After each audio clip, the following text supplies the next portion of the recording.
Hi,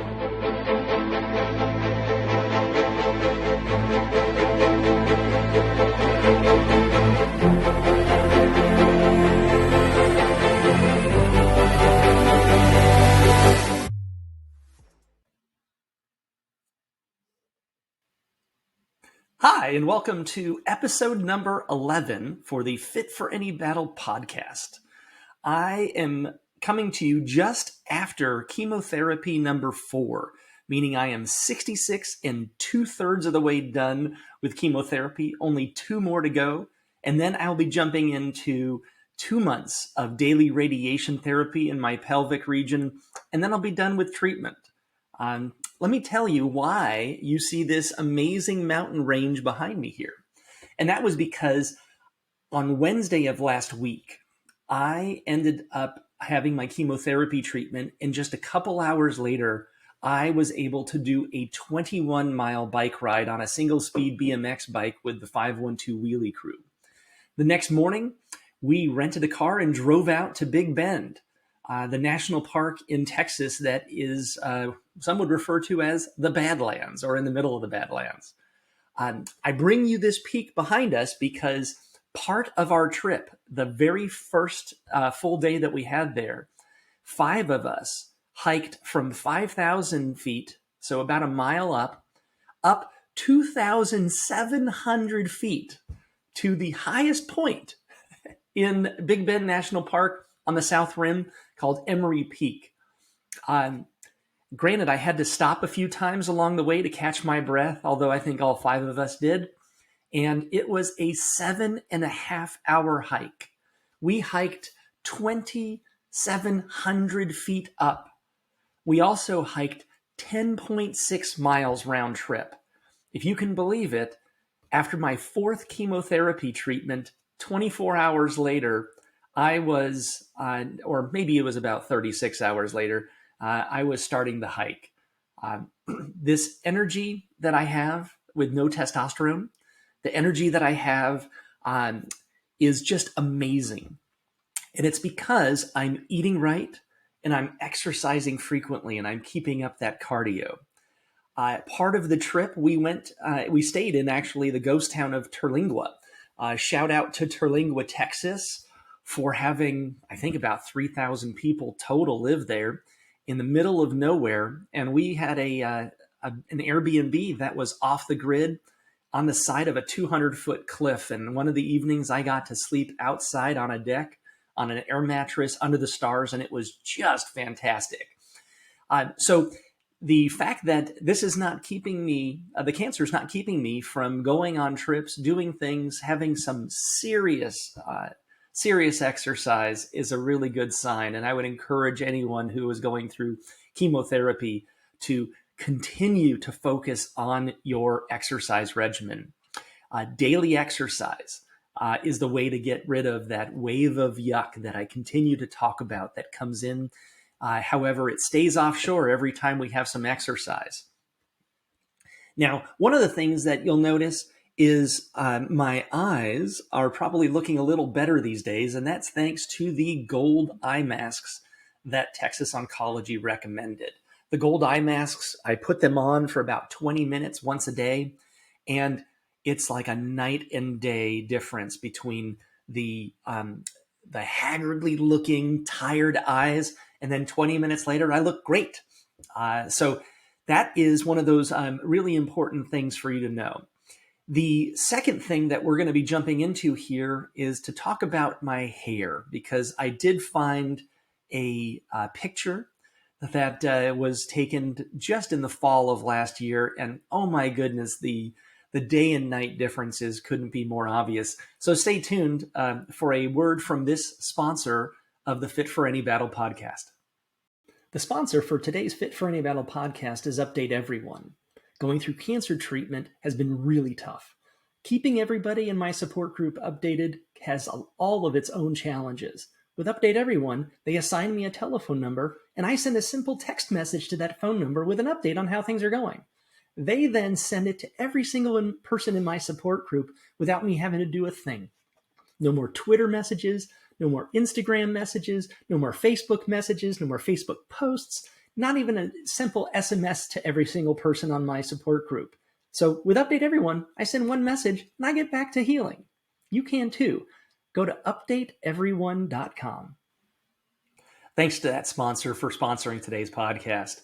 If you would like to do your part, please click the subscribe button, the like button, the follow button, depending on which platform you're using, and consider sharing the podcast with others that you think it'll be helpful for.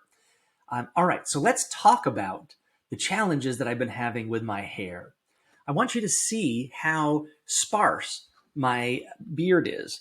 And in fact, I'm going to throw a light under it, which is the easiest way for you to see how sparse things are. My beard is definitely a lot smaller than it was previously. And so take a look at this picture. This picture, I'm going to put it right next to me. You can see the difference in the beard definition. I had a big, thick, full beard that was really dark when I started. I also had a lot of hair. However, the way that I keep my hair up and the way that you can see in the picture, you'll notice that it's kind of hard to tell that I've lost a lot of hair. However, I've lost about 75% of my hair. So let me pull my hair down and you can actually see what I'm talking about. My hair, when it's down, doesn't have a lot of hair to it. It's still there, which is fantastic, but it's really, really much different than it was when I started. I had these long, luscious locks that were just amazing. And as the chemotherapy treatment has continued, I've completely lost my hair. The aggressive prostate cancer that was given to the Taxotere as a chemotherapy treatment does have hair loss associated with it. And that's why I've got the thinner beard, I've got the thinner hair, and it's something for you to expect. However, I am taking a daily finasteride, which will help keep my hair as much as possible. And the other supplements that I'm taking are definitely helping as well. Last week, they checked my blood, and the iron level in my blood has continued to go down. It was 13.1 when we started treatment. It's now down into the 11s. And so I've been told that I'm anemic. So in order to get rid of the anemia, they have offered me the opportunity to take slow burning iron every day. So I just added this 2 days ago. I feel great. I haven't noticed any issues with anemia. In fact, I was on that hike up to the top of Emory Peak in Big Bend National Park without any extra iron. So the anemia isn't that significant as it stands right now. Now, there's another piece that I want to talk to you about. I just got off the phone with Texas Oncology. A few weeks back, they pulled a lot of blood and they did genetics testing. The genetics testing is a blood test that checks for 84 different types of cancer. All of these cancers are ones that produce tumors. So the blood cancers like leukemia and lymphoma don't show up on this. However, those that do form a potential cyst or a growth inside of my body, that tumor, 84 different cancers, and the results came back negative. So I don't have any genetic deficiencies that would lead to cancer. For those of you that are considering genetics testing, it is a little expensive. Insurance does cover it. However, I believe it gives us the peace of mind knowing that the situation that we're dealing with is something that's going to be singular. We're not going to roll from cancer to cancer to cancer. Granted, I had lymphoma, stage 4 lymphoma in 2018, was completely cured with immunotherapy in 2019.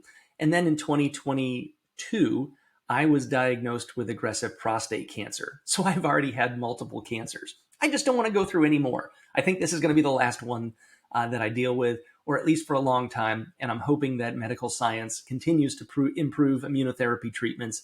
So in the future, if there's ever a cancer that pops up, they can just give me a shot and I'm out the door.